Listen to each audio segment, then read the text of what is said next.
Portanto, eu queria, nosso estudo de hoje, a nossa reflexão de hoje, vai ficar baseada nesse texto, tá bom? Que diz o seguinte: portanto, irmãos, rogo pelas misericórdias de Deus que se ofereçam em sacrifício vivo, santo e agradável a Deus. Este é o culto racional de vocês. Não se amoldem ao padrão deste mundo, mas transformem-se pela renovação da sua mente, para que sejam capazes de experimentar e comprovar a boa, agradável e perfeita vontade de Deus. Queria convidar o Jonatas que nos conduzisse em oração, que abençoasse o nosso estudo, que nos desse sabedoria para entender e para comunicar de maneira correta, que seja feita tudo para a glória de Deus. Amém. Vamos orar? Pai querido, muito obrigado por essa manhã, muito obrigado por podermos ver essas crianças aqui já sendo instruídas pelos pais a caminharem no caminho correto, Senhor. E sobre aquilo que a Tua Palavra nos traz em Romanos 12, que as nossas mentes possam realmente ser transformadas pelo conhecimento do Evangelho. Pedimos uma bênção especial sobre a vida do Bonato, que o Senhor esteja com ele nesse momento, que seja o Teu Espírito falando através dele para nossas vidas e que nós saiamos daqui transformados pela Tua Palavra. Essa oração que fazemos em nome de Jesus. Amém. Amém. Obrigado, Jonas. Nossa intenção hoje aqui é falar sobre, queria que vocês saíssem daqui com 3 pontos. O primeiro ponto é, a gente tem assistido nos nossos dias uma ameaça muito forte à família, a deterioração da família. E então, como é que tudo isso aconteceu? Esse é o primeiro ponto, família. O segundo ponto é quase que uma consequência disso.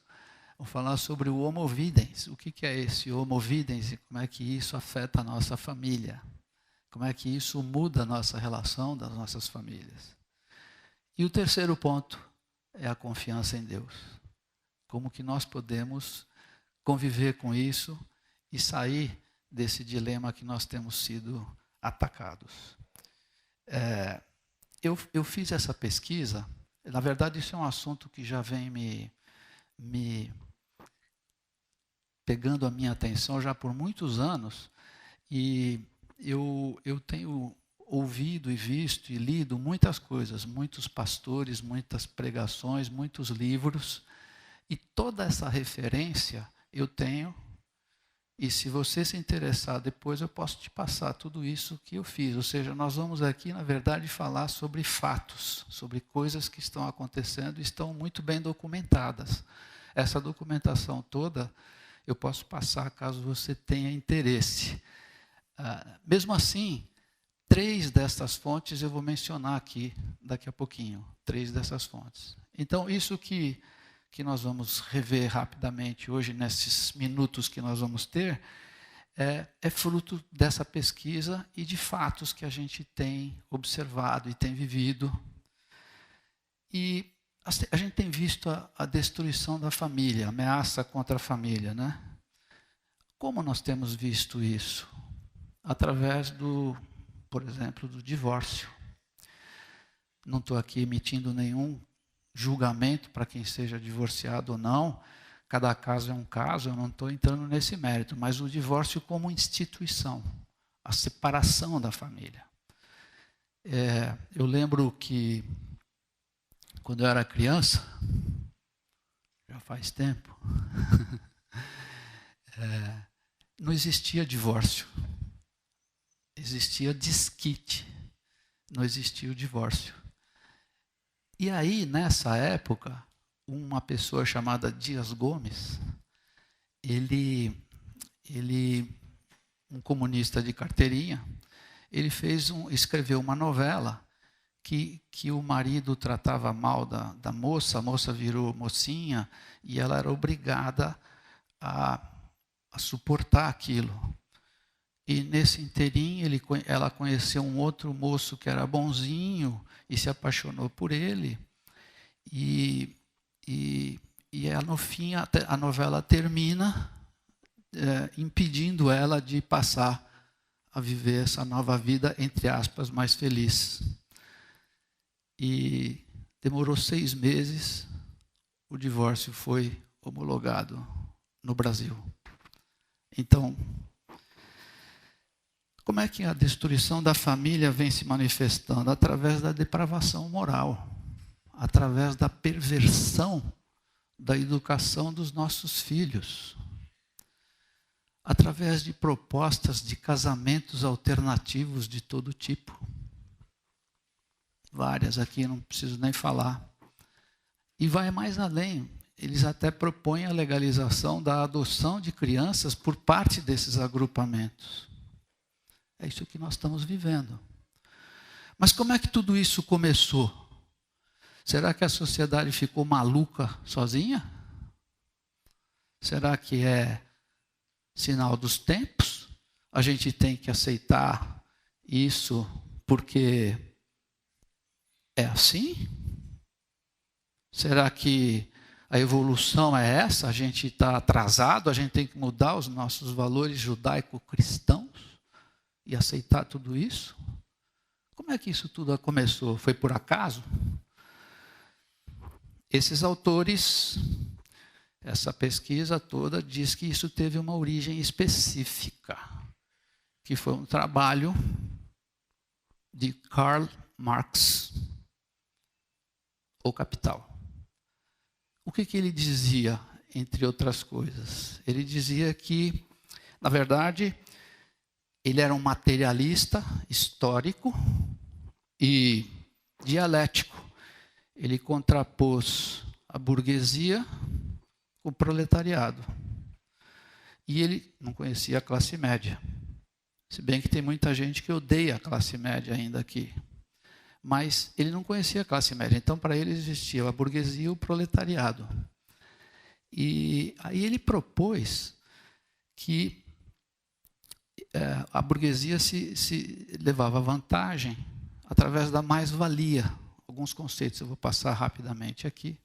E ele separou a infraestrutura da superestrutura. A infraestrutura é que regulava todo o relacionamento entre as pessoas, não era a lei, mas era o fator econômico que regulava as relações.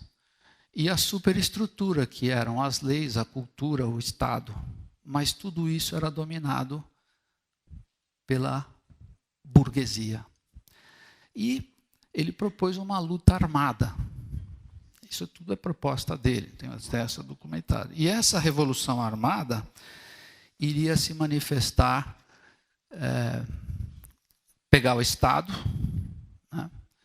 E esse período que eles pegariam o Estado era denominado como a ditadura do proletariado.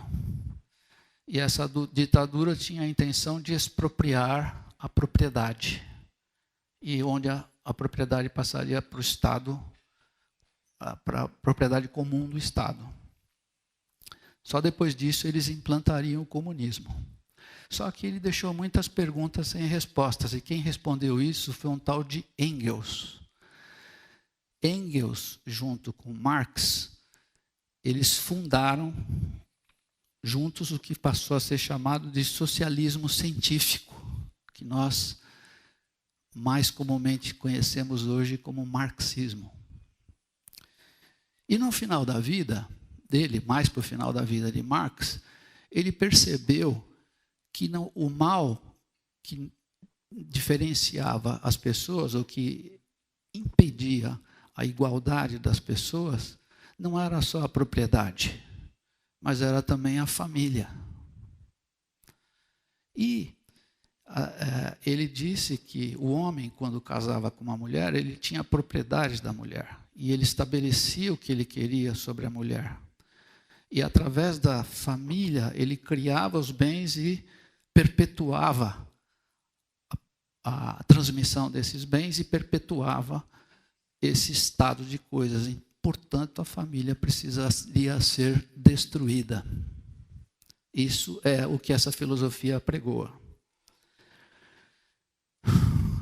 houve uma obra chamada A Origem da Família, da Propriedade Privada e do Estado.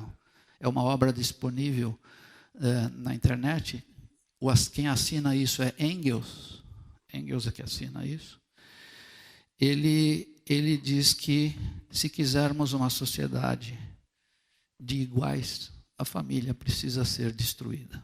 Isso está disponível aí. Então, eu dei só esse pano de fundo rápido para a gente entender qual foi a origem de tudo isso, segundo esses autores. Eu puxei um trecho desse livro, A Origem da Família, da Propriedade Privada e do Estado, um pequeno trecho, o qual eu passo a ler, é um parágrafo.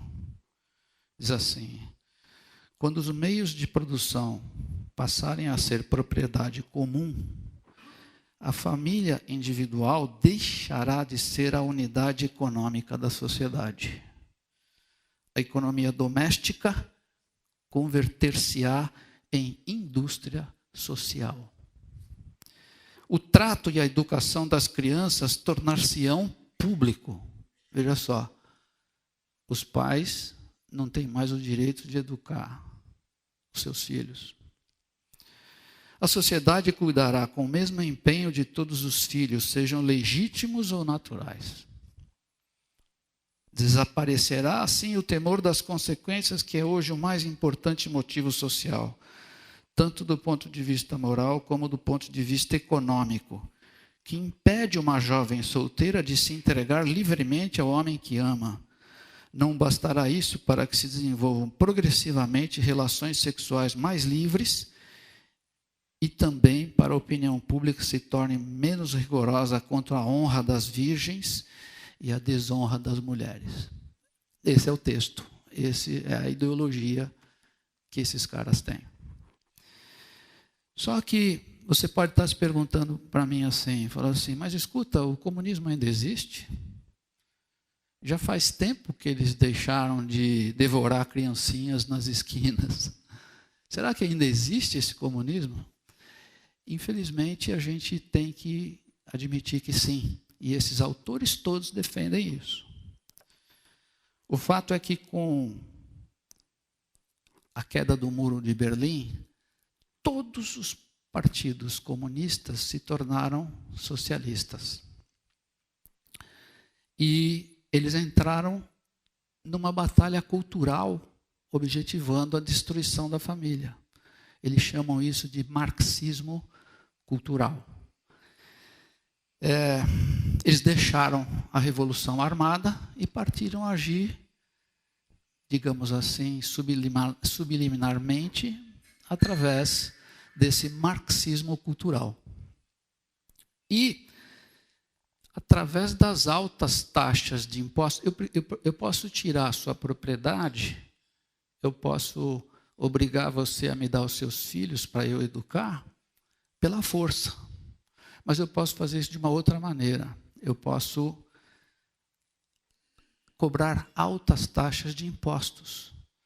Então, eu posso ir gradativamente transmitindo a sua propriedade para mim. Acho que eu já vi isso em algum lugar. E isso nasceu a tal chamada via socialista. Foi assim que surgiu isto. Portanto, essa realidade persistente em tentar destruir a família, os valores da família, não é uma realidade casual. Ela é fruto de uma intenção muito bem planejada e com os atores muito bem identificados. Só que a informação que a gente tem, como diz o filósofo Olavo de Carvalho, ele fala assim que o que é o socialismo? Quando você não precisa ser o dono, mas eu preciso controlar. Então, quando eu controlo, por exemplo, a mídia, nós já vamos chegar lá, eu passo a mensagem que eu quero. E a família não passa incólume sobre isso. Não passa. E aí você fala assim, pô, parece teoria da conspiração, mas não é. Eu gostaria que fosse apenas uma teoria, mas os fatos têm mostrado que não é apenas uma teoria. Em 1969, uma pessoa chamava Alva Myrdal. Alva Myrdal, ela foi Prêmio Nobel da Paz em 1982. Ela é uma sueca. Parece que a Suécia foi um país onde essa teoria foi colocada como um teste, onde o Estado cuidaria da educação das crianças, né? Parece que a Suécia foi. E essa Alva Myrdal, ligada muito à ONU, à Unesco, ela publicou um livro. E nesse livro, ela dizia que não deveria haver mais distinção de sexos. Tanto o menino quanto a menina deveriam ser educados da mesma maneira.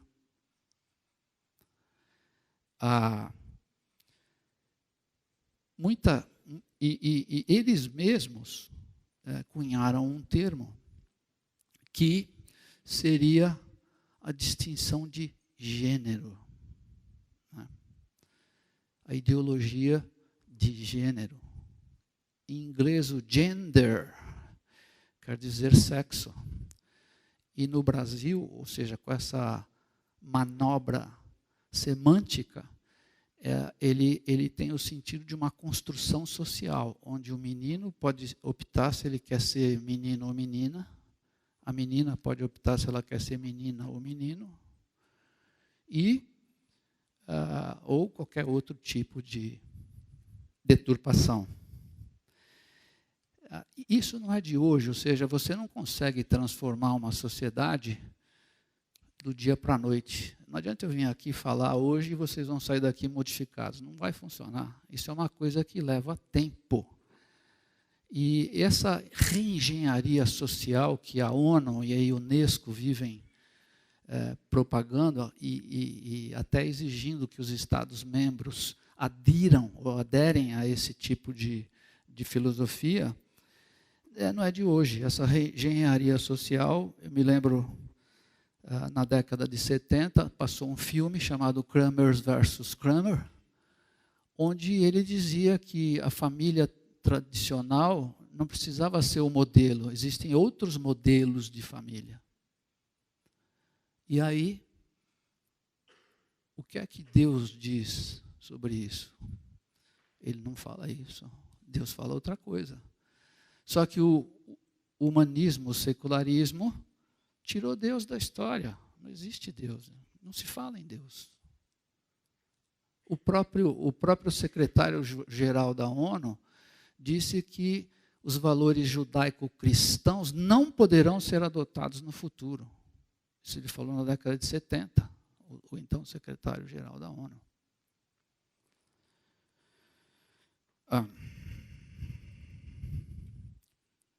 Tem um outro fato, antes de mudar para frente, que só que eu queria mencionar. Para os, então, marxistas, a família a família é uma instituição burguesa, capitalista e opressora.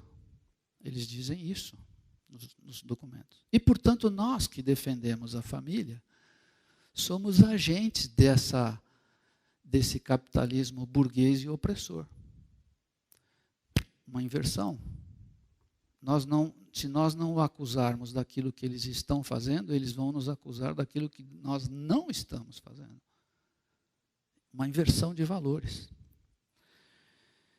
E a lógica do sistema é dialética. Não existe verdade, existe oportuno e existe oportunismo. O mesmo marxista que põe na cadeia um homossexual em Cuba é o mesmo que injeta rios de dinheiro para passeata gay na Avenida Paulista. Então, qual é a coerência disso? É o oportunismo. Não existe uma verdade definida. Muito bem. Esse preâmbulo é o nosso primeiro ponto que eu queria lembrar à luz do que Deus nos exorta a fazer. Ele nos exorta a não nos amoldarmos ao padrão desse mundo. Nós não podemos nos amoldar, ou seja, tomar a forma deste mundo. Mas as coisas são mais sutis do que parece. Esse é o ponto que eu queria levantar. Qual é a origem de tudo isso que a gente está vivendo? Esse é o primeiro ponto que nós levantamos aqui. Essa palavra, renovação da mente, os estudiosos dizem que, os experts em grego, dizem que chama-se metanoia. Metanoia é uma mudança essencial de pensamento ou de caráter. Como esse versículo é atual, como é que uma pessoa pode ter escrito isso há tantos anos e ela ser tão real como é hoje para nós, para a nossa vida? Como nós podemos aplicar isso de uma maneira tão precisa? Ou seja, nós não podemos nos amoldar, nós temos que passar a nos transformar a nossa mente. E isso nos ajuda, é uma proteção contra ideologias seculares, uma proteção contra a mudança do conceito de família, né? E tirar Deus da vida, simplesmente não é possível sem você tirar Deus da vida. Você não pode, nós não podemos tirar Deus de tudo, como o secularismo anda fazendo recentemente. Então, o segundo ponto que a gente viria hoje era a influência da mídia. E como antigamente a gente tinha um culto de manhã e outro de noite, eu ia fazer de manhã a influência da mídia e de noite as notas para uma conduta cristã diante desses fatos. Só que nós vamos ficar só no primeiro item e essas notas vão ficar para uma outra oportunidade, porque de noite nós vamos falar de novo sobre a influência da mídia. Então, você que está aqui de manhã, saiba que de noite vai ser um videotape, entre aspas. O problema da mídia, e eu queria colocar aqui, nós somos animais simbólicos, isso já entrando no livro. Então, o livro que eu queria dizer que é fonte, chama-se Homo Videns. Homo Videns, o autor é Giovanni Sartori. Esse livro, ele descreve, ele captou essa ideia do vídeo, e como isso tem influenciado a nossa vida, como isso tem mudado a nossa vida. Então, esse livro é um livro que tem, normalmente, para vender. Eu, infelizmente, acabei esquecendo de trazê-lo aqui. Mas esse é o livro que serviu de base, a principal base para toda essa nossa reflexão. O segundo livro é um livro que fala sobre a propaganda. Na verdade, isso é um curso. Quem vai fazer propaganda, pelo que eu pude entender, ele ensina de A a Z de como fazer a propaganda. Mas o que me chamou a atenção aqui foi o aspecto psicológico. Como que eles usam o aspecto psicológico para ganhar a sua atenção. E o terceiro livro chama-se Governo Global e Religião Universal. O cara é Sanahúja, é um padre, ele é um padre argentino. Mas ele, quando escreveu, ele deixou extremamente bem documentado. Toda vez que ele emite um parecer, alguma coisa, ele põe qual é a referência, onde ele pegou isso. Nós somos animais simbólicos, ou seja, a gente entende por símbolos. Então, existe um trabalho de um cara chamado Ernst Cassirer, que ele diz que a religião, a linguagem, são os símbolos que nós entendemos. Então, quando eu ouço alguém falar, eu estou entendendo esses símbolos, eu estou interpretando, eu estou tendo a condição de pensar sobre isso e interpretar. A mesma coisa quando eu leio. Eu estou lendo uma coisa, eu estou interpretando o que está escrito, são símbolos. Na imagem, não tem isso. Você não pode passar uma imagem. Se eu colocar a mesma imagem na China, no Brasil, na Alemanha, ela não está falando alemão ou chinês, ela simplesmente passou aquela mensagem. Nós temos visto, nos últimos 50 anos, não sei o que aconteceu aí, mas acho que está escrito Homo videns aí. Nos últimos 50 anos, nós temos visto uma evolução enorme material. Hoje nós temos o que nunca tivemos hoje. Mas, em compensação, a parte emocional e a parte espiritual e relacional afundou. No mesmo ponto que o nosso progresso material subiu, o progresso espiritual caiu. Então, ele diz assim, aqui, a nossa tradição, na verdade, sempre foi oral. Ou seja, se eu transmitia para o meu filho, para minha filha, para minha esposa, sempre foi conversando, sempre foi oral. Aí surgiu o telégrafo, o telefone e o rádio, mas isso sempre foi através da palavra, era oral, você é obrigado a pensar, você é obrigado a raciocinar. Em 1950 surgiu a TV, que substitui a palavra pela imagem. E isso, segundo Giovanni Sartori, mudou tudo. Já em 1957, Vance Packard, que ele é um pesquisador, denunciou um esforço em grande escala para manipular os nossos comportamentos. 7 anos depois da invenção da TV. Em 70, os marxistas diziam que isso aqui é uma indústria cultural a serviço do capitalismo. Como isso surgiu no Ocidente, ele falava, esses caras inventaram isso para ser a serviço do capitalismo. Em 80, esses mesmos pensadores disseram que a TV é um mero aparato ideológico do Estado, visando inculcar a ideologia. No ano de 90, ou seja, 40 anos depois, já a TV bastante evoluída, já muita coisa tinha acontecido, eles disseram, os liberais chegaram à conclusão que a TV adquiriu um poder demasiadamente vasto. Nenhuma democracia podia sobreviver a tamanho poder. E em 2000, o Giovanni Sartori, então, soltou essa publicação, né?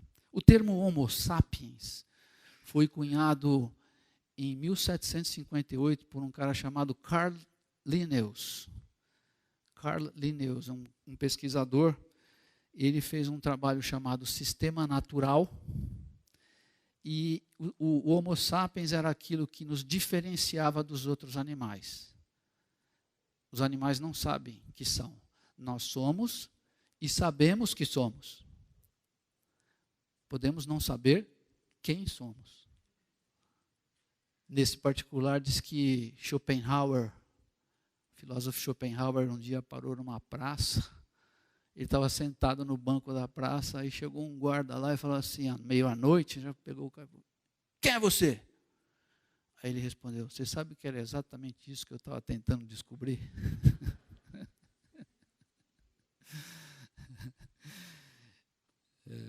Então, nós somos e sabemos que somos. Isso nos diferencia. Mais recentemente, o número de mídias, a opção de mídia se tornou ilimitado. Um negócio impressionante, nós nunca vivemos isso. Será? Eu fico pensando, como é que eu vivia antes sem o Facebook? Como é possível a vida sem o Facebook? Sem o WhatsApp? Como é que eu vivia sem o WhatsApp?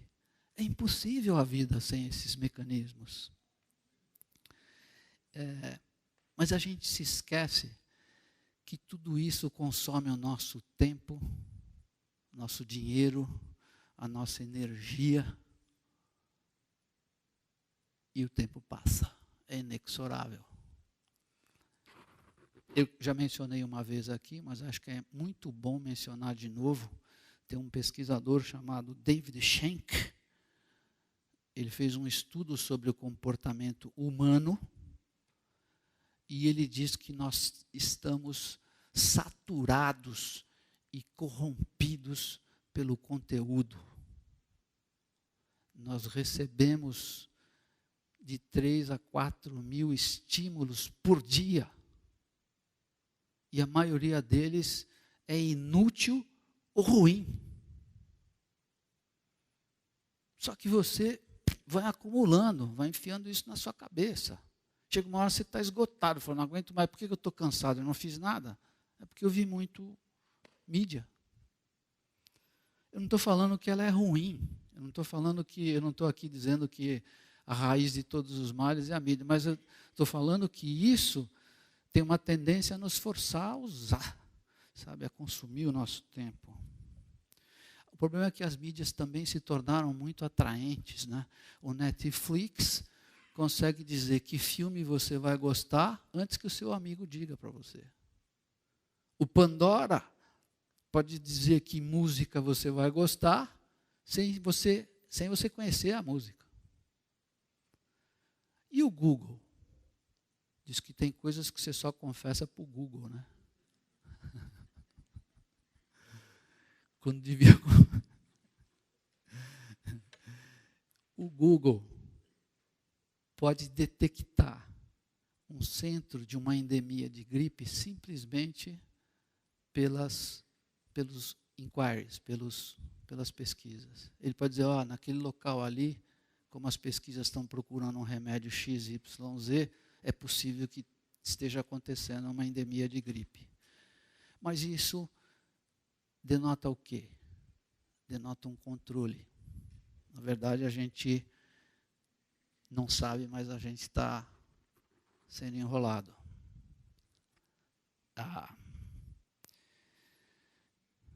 Essa informação apresenta os seus perigos. Eu tenho um caso que saiu no New York Times, tem uma deixa eu tomar um pouquinho de água aqui.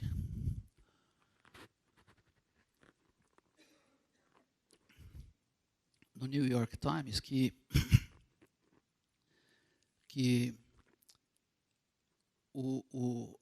a pessoa adolescente, uma adolescente de 15 anos, começou a receber correspondência de fralda descartável, carrinho de bebê e outras coisas mais. Aí o pai ficou indignado, pegou aquilo e foi lá na loja e falou, eu vou processar vocês, porque vocês estão incentivando a minha filha a uma gravidez, a minha filha é adolescente. Aí passou uma semana, ele voltou lá para pedir desculpa, porque a filha realmente estava grávida. Só que os caras descobriram que ela estava grávida antes que o pai, antes da família. Como que chegou a essa conclusão? Ela começou a procurar. Por outro lado, teve uma outra moça nessa mesma coluna, uma outra moça que queria esconder a gravidez dela das mídias sociais, porque ela não queria ficar recebendo oferta de nada. Uma moça casada, normal. Então ela combinou com o marido que iria esconder, que ia sair das redes sociais, que ia sair de tudo. Ele avisou a família, vocês não falem nada, não comentem nada, eu não quero ser importunada com nada disso. Passou a usar o navegador Tor. O navegador Tor é um que esconde a origem, então quando você navega, as pessoas não sabem de onde está vindo, de onde você está vindo. Ele, entre aspas, disfarça, né, a origem. E passou o tempo, ela foi fazendo as compras dela e tal, e em um determinado momento ela quis pagar com um volume de cupons muito grande, mais dinheiro, e a pessoa disse assim, a pessoa respondeu, não posso porque esse comportamento é suspeito. Então, veja que estranho. Você já tem que andar de acordo com um quadradinho. Se você sair um pouco fora, você já vai levantar suspeita. Essa é a verdade. Teve um filme que eu não vou passar porque não vai dar tempo, mas um filme de um cara que processou o Facebook. Por que ele processou o Facebook? Porque ele deletou as coisas, aí ele pediu o dossiê dele, o Facebook barrigou, mas ele insistiu, o Facebook mandou um CD. Aí, quando ele pegou o CD, ele viu que as coisas que ele tinha eliminado não tinham sido eliminadas. Aí, ele falou assim, pô, isso aqui é uma fraude. E aí não tinha, como ele estava na Europa, ele processou através da Europa, de uma central que tem lá em Dublin, da Facebook. E ele falou assim, ó, esse dossiê deu mais de 1000 páginas. Agora, você imagina se eu mandar uma carta pelo correio e o carteiro abrir e ler, eu vou falar, pô, você está invadindo. Agora, esses caras têm uma invasão de 1000 páginas a meu respeito e é tudo legal. Então, existe esse perigo. Esse controle está vendo uma inversão de valores, né? Hoje em dia, a criança quer um tablet. Não vive sem tablet. E os adultos estão comprando livro para colorir com lápis de cor.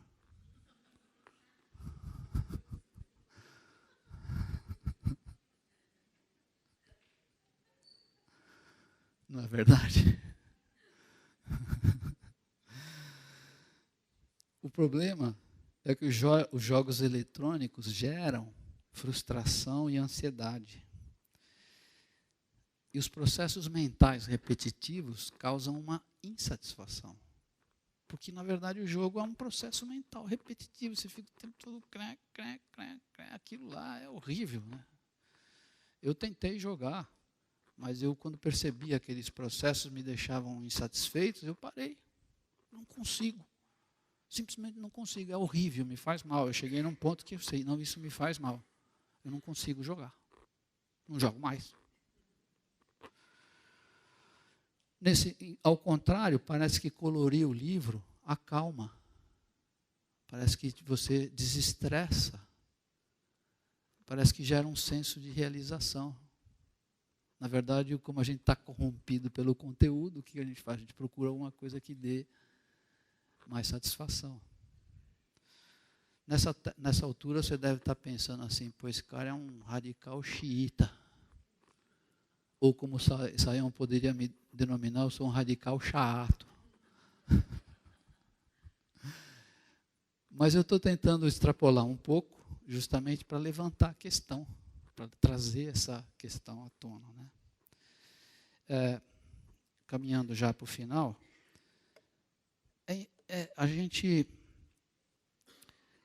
a TV, na verdade, pode levar qualquer imagem de qualquer lugar e apresentar para você.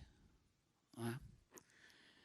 E, na verdade, o ver predomina sobre o falar. Por isso que nós estamos, então, nos tornando um telespectador muito mais um animal vidente do que um animal que pensa. Muito mais um homo videns do que um homo sapiens. Enquanto o homo sapiens nos diferencia das outras espécies, parece que o homo videns nos reaproxima de novo. Né? Lembra a questão do controle que nós falamos no início? Ou seja, tudo isso está ligado. Né? Nós vamos sair daqui com 3 coisas só. A capacidade simbólica, então, é a capacidade que nos diferencia. Nós somos capazes de interpretar, de julgar. Alguns dizem que o saber por intermédio de conceitos é elitista. E que o saber adquirido por imagens é democrático. Mas isso é um argumento falacioso, malandro e despudorado, porque o progresso quantitativo implica num retrocesso qualitativo. Não tem jeito. E o que é pior, elimina a multiplicidade de opções cognitivas que nos faz julgar, identificar se uma pessoa é digna de confiança ou não. Percebe o que eu estou dizendo? Como que isso nos tira essa capacidade de pensar? É inegável que a vida retratava na TV ama o prazer, a sensualidade, né? Tem direito a qualquer objetivo que eu estabelecer. Mas Deus nos diz, nos lembra, naquela porção da transformação da nossa mente.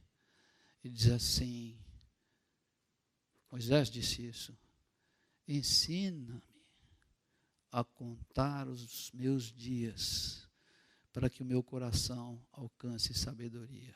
Isso nos lembra da nossa fragilidade, da nossa finitude, da nossa total falta de controle. Nós não sabemos o que vai acontecer amanhã. Então nós temos que honrar ao Senhor e que nos dê sabedoria para saber o que decidir, como fazer, porque não está fácil.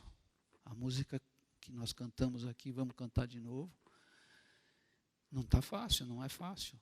Não tem uma resposta simplista, falar, é assim, como é que eu vou viver?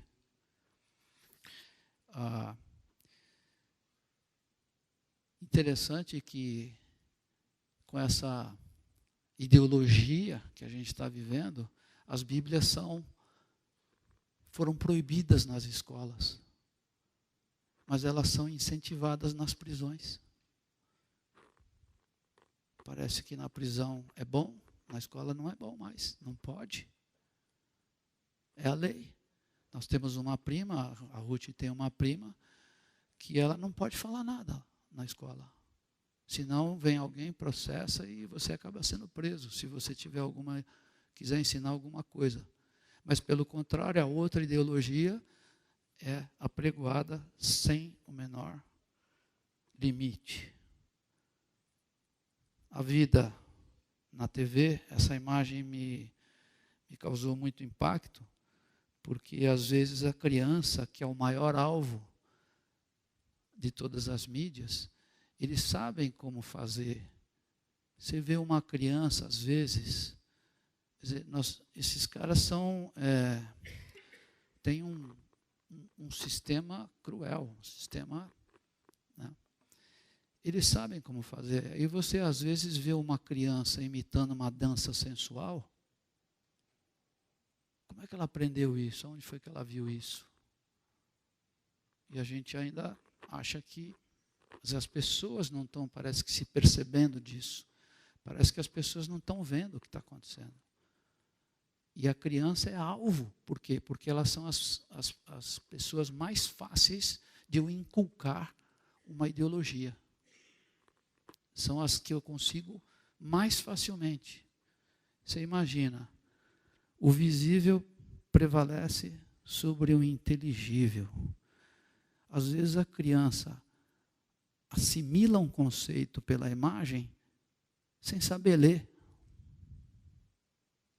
Antes de saber ler, ela vai assimilar um conceito. E a gente não está o dia inteiro junto com elas para saber o que elas estão vendo. Ela crê sem julgar, recebe aquilo, não elaborou, não pensou, simplesmente aceitou. Esse bombardeio imagético nos deixa o nosso entendimento um pouco anestesiado. Tudo isso atrofia a nossa capacidade de abstração e compreensão.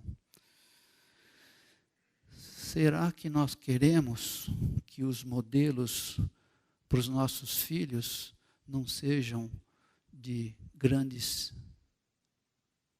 estadistas, de pastores, de cientistas, de gente que realmente deu uma contribuição para o mundo?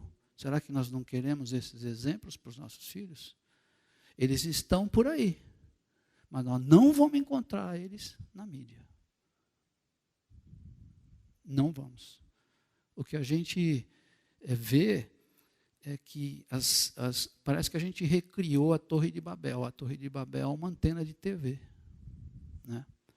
Onde as opiniões de verdadeira importância e de verdadeira relevância tendem a serem esquecidas sem deixar nenhum rastro nesse oceano de banalidades que a gente vê na TV.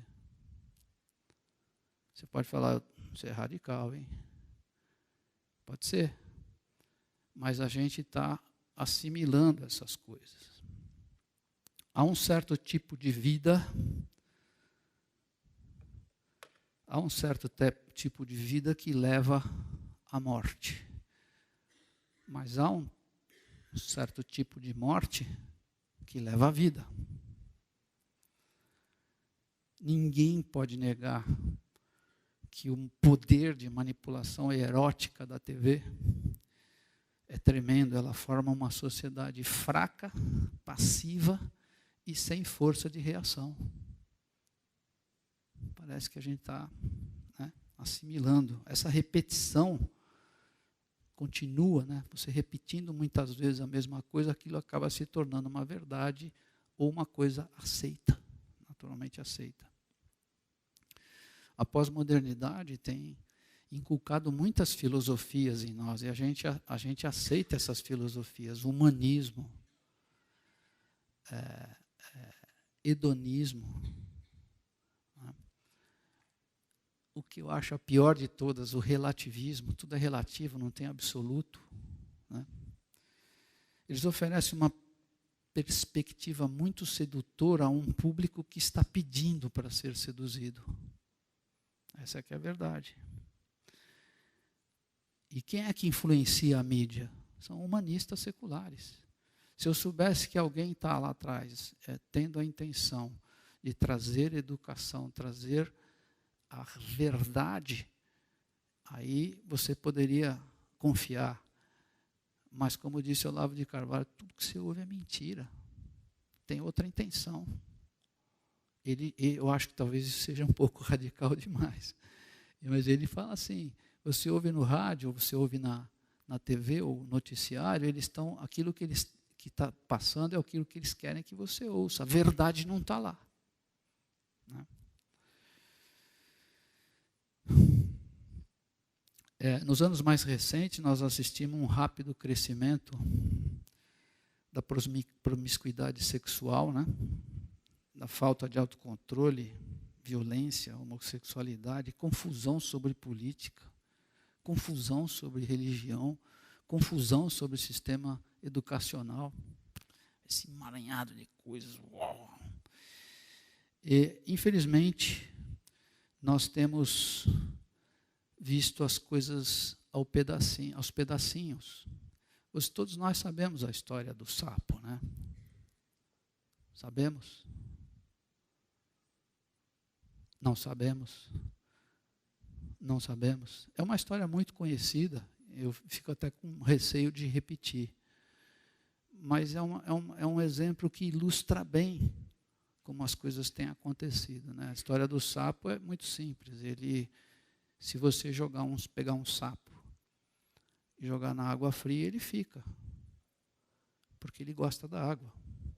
Mas se você ligar o fogo, aquela água vai aquecendo e as pequenas variações de temperatura, ele vai assimilando ao ponto do que ele chega a morrer queimado. A gente levantou bandeiras a respeito da promiscuidade, né? A gente levantou bandeiras a respeito do divórcio, mas tudo isso foi sendo absorvido, né? E nós não temos visto isto como um todo, nós temos visto isto como partes. Eu já passei do tempo, eu queria então encerrar. Se o pessoal pudesse, eu creio que a música que nós ouvimos hoje tem tudo a ver. Eu gostaria que nós orássemos de novo essa canção. Podia pedir para o Renato, para a Lucitânia, o Marquinho, o Fred, o Tomás, nós pudéssemos cantar essa oração mais uma vez, lembrando à luz do que nós procuramos ver. A família. Como é que tudo isso aconteceu com a família? O que nós estamos vendo essa deterioração da família? Nessa mudança de Homo sapiens para Homo videns, como que isso tem afetado a nossa vida. E a confiança em Deus, porque Deus tem uma promessa para nós, que Ele vai ficar conosco. Vamos orar juntos essa canção.